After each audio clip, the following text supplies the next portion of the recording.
Hey, Jules Bless Vegan, and as always, welcome to my channel. And for those of you who are new, I know you can benefit. So, people, I've still been struggling with the COVID and whether to get the vaccine and everything else. I've been advised both ways. I was mostly advised not to because I'm incredibly hypersensitive to everything. I mean, even when I'm just taking a shower with sensitive, non-scented, body soap, my hands break out. Petting my dogs, my hands break out. Cut grass, I break out. I don't even take any medications of any kind anymore, but many things affect me more than most people. It's certainly my response with my asthma and everything else. And I know people say, well, that's exactly why you should get it, to protect yourself. But a doctor who knows me very well has said, Jules, I think you can hold off, especially if you are eating your raw vegan diet.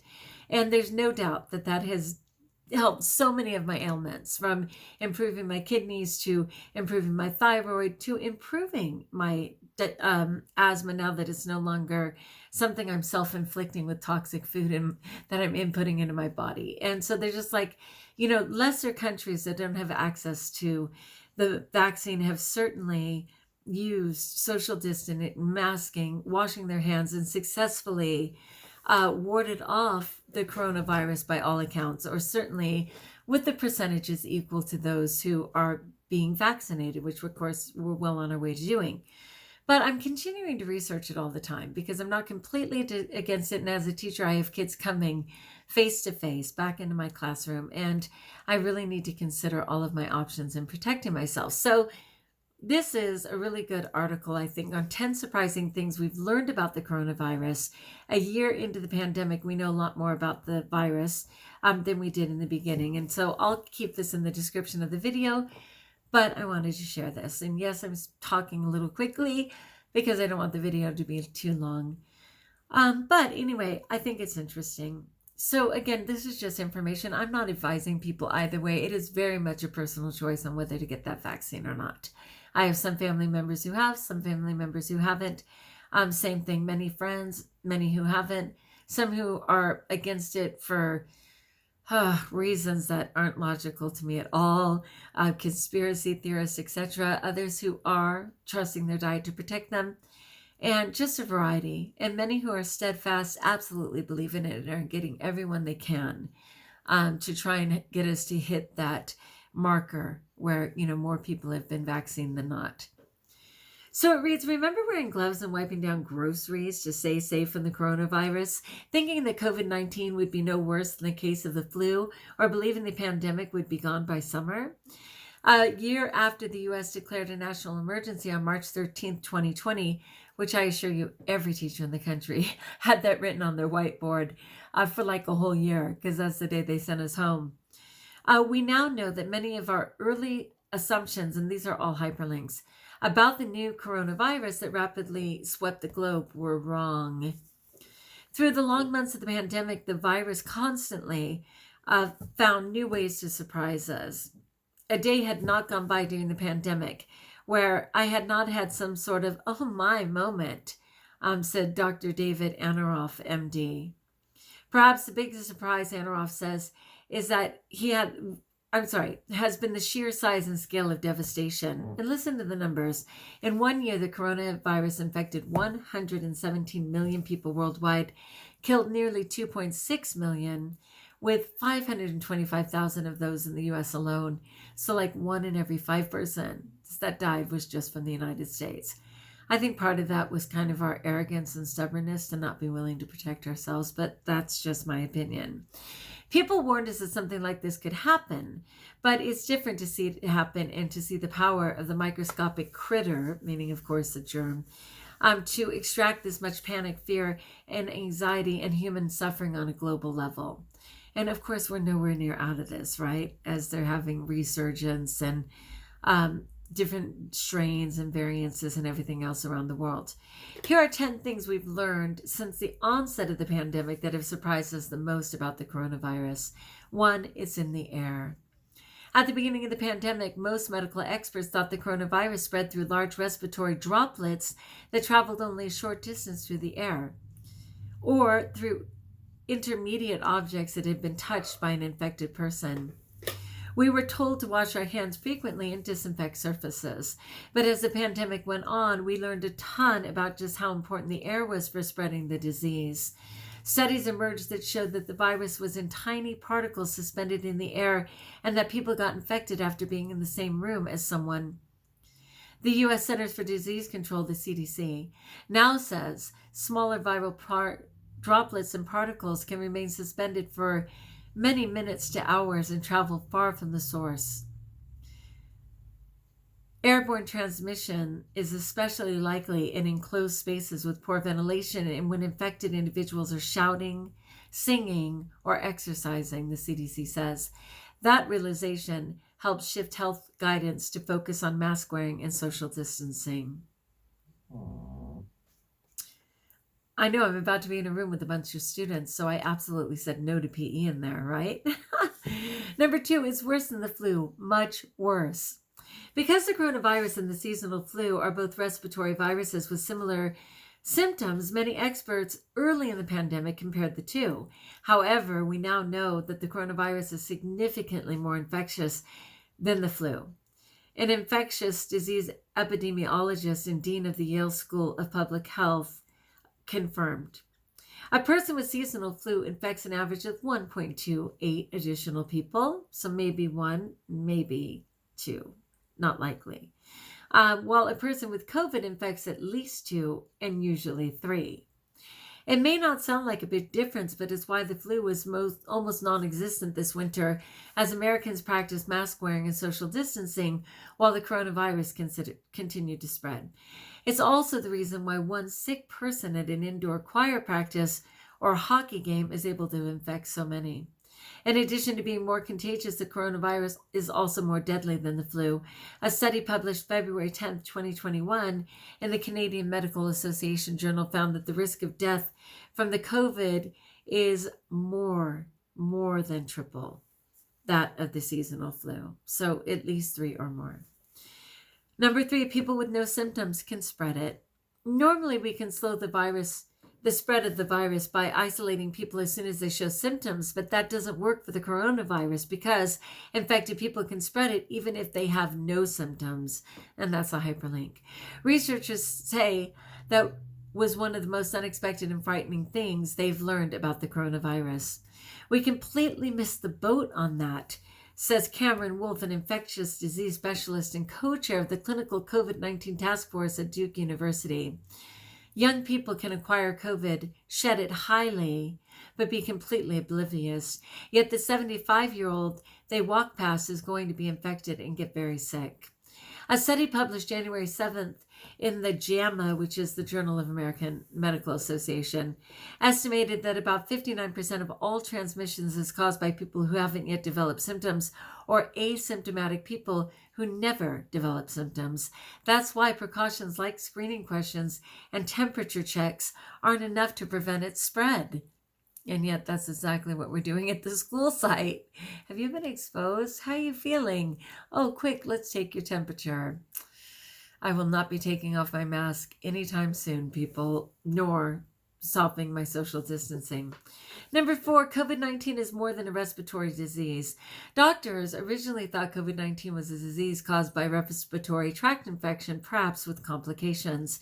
But they soon realized that the virus was also causing damage in the kidneys, liver, cardiovascular system, and even the brain. They ain't playing.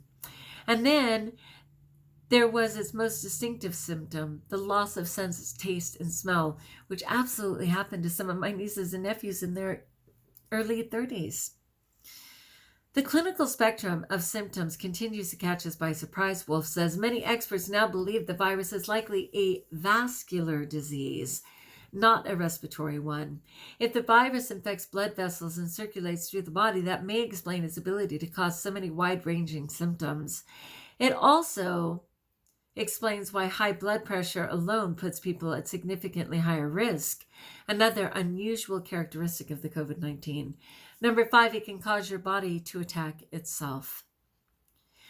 Doctors say the part of the disease that has emerged as most perplexing is how it causes an exaggerated and dangerous inflammatory response in some people, including small children, right? That response, caused by the patient's own immune system, can lead to severe complications such as multi-organ failure and septic shock, which is why people in their 30s and early 40s are dying. There's not really another virus that does that to the same extent. I was thinking of AIDS, but they're saying it's even different than that. The inflammatory aspect of the disease prompted doctors to adjust their treatment of COVID-19 patients. Rather than using medicines that attack the virus, they have found that immunosuppressive suppressive drugs, typically used for inflammatory diseases like rheumatoid arthritis, can help COVID-19 patients during later stages of the disease.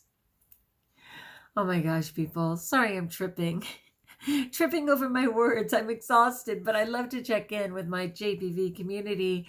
And it's really an important talk, again, for myself as well, as I'm just considering all of my options.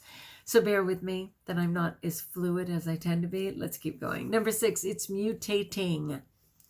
While many Americans may have been surprised to learn that the coronavirus is mutating, scientists say that's expected when it comes to viruses. What was more interesting to them was the rate at which new variants emerged. And fortunately, it hasn't been as bad as it could be. Vermund says both HIV and seasonal influenza mutate more frequently. He says, as of early March, the CDC was tracking at least 5 coronavirus variants believed to be more contagious than the original strain. It's probably good news that it isn't 50, Vermund says.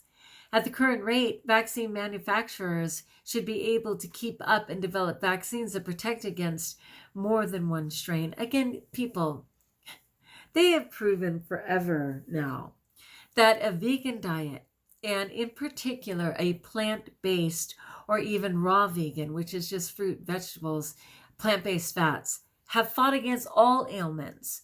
No animal product is one of our best defenses by far. I know it's so hard to get your head around, but it was really hard to get my head around. Miss Triple Cheeseburger with bacon and so much more. Jumbo shake. I mean, everything with animal products in it.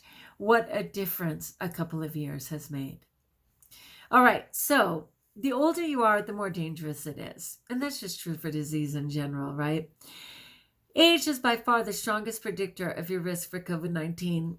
And that risk increases steadily as you age, the CDC says. About 95% of COVID-19 deaths, again, that's a hyperlink, in the United States has occurred among people who were 50 or older, and 8 out of 10 have been of people 65 and older, according to the CDC. Age being such a big factor was a surprise, Vermund says, noting that there aren't many other diseases in which age alone plays a critical role.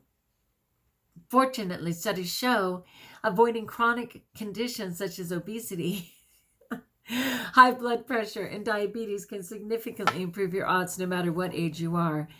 Yeah, nice to know when over 56% of the country suffers from one of those, high blood pressure, obesity, and diabetes, when we are in worse health than we've been in decades. Nice to know that avoiding those can help. I mean, it's never too late to get started. As you've probably noticed, I'm on my way to getting back to health, but it's a lot of work. And it's not an overnight sensation. You can do something overnight, like keto or something, but if you stay on it for more than 2 months, you're going to jeopardize all of your organs anyway. So is it a risk you're willing to take? Plant-based for the win, people. All right, number 8, people of color are at higher risk. Peace be with you. African American, Latinos, and indigenous people have had the highest rates of death from the COVID-19, a hyperlink. In the United States, with all 3 groups dying from the virus at around twice the rate of their white counterparts, according to the CDC. Now, is this another reason to hate white people? No. There's many reasons for this, and not just because the white people are more privileged, okay? Experts believe a variety of factors contribute to the disparity, including 1, unequal access to medical care and health insurance. Economic or cultural factors, meaning there's a paranoia against medication and doctors because of past things that have taken place, like the Tuskegee experiments among the African Americans. I mean, there are absolutely reasons why. But I'm just saying, you can have my vaccine. I haven't even taken one, so please don't accuse me of shorting you on yours, right? Okay, and how much exposure to the virus a person may have on the job. And then there's teachers who are choosing to go back. But there's no doubt people on the front lines, grocery stores, you know, laborers, artisans, people who work with their hands have been more exposed, no doubt. And again, peace be with you. Number 9, the vaccines work. The Vermont called the COVID-19 vaccines rolling out some of the best vaccines ever developed in the history of time. And I believe that because it was a worldwide effort. And so whatever science and information we have was well shared. But we also know that it was in quick, short order. It happened very quickly. And there's some unknowns, most certainly. But it says all 3 from Moderna, Pfizer, BioNTech, and Johnson & Johnson are at least 86% effective. I know Moderna and Pfizer are up there, 86%, 91%. I believe Johnson & Johnson is more like 61% and then like 85%, meaning like 61% against the virus. And like 81% against death. Like all of them are, how much can you fight the virus and stay out of the hospital, and how much can you fight death? And of course, none of them are 100%. They can't possibly be, but the numbers are pretty great. So it says you can't do much better than 100% protection from death, and they're all claiming that. The speedy development of COVID-19 vaccines was a result of hard work and collaboration from scientists across the globe, but there's also a little bit of luck involved. The virus was very friendly to us in presenting a spike protein that was easy to replicate biotechnically, and that stimulates a protective immune response, he says, noting that other viruses haven't always presented such an easy path to vaccine development. And finally, number 10 is not going away. Most experts now believe the coronavirus will never totally be eradicated, even if the required 70 to 85% of the U.S. population gets vaccinated for herd immunity. The virus has already spread too far and it's changing too fast. The goal instead is to vaccinate enough people worldwide that COVID-19 becomes a relatively minor issue for most people, like the seasonal flu. Occasionally, there may be a severe case in someone who didn't get vaccinated or who didn't have a strong immune response to the vaccine. But Wolf says the hope is that in 2 to 3 years, the vast majority will be protected and going on about their lives normally. Michelle Crouch is a contributing writer, Again, I'll share this as the description of the video.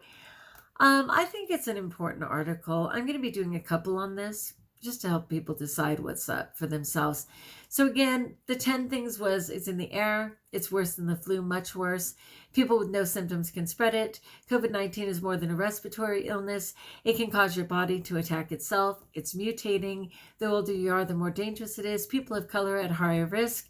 The vaccines work. And finally, it's not going away. All right, my friends, like if you like, join us if you haven't, subscribe. Let me know in the comments below how I may support you. And until we talk again, best of all, we're here, unlike 2.6 million people, and therefore know that we are blessed.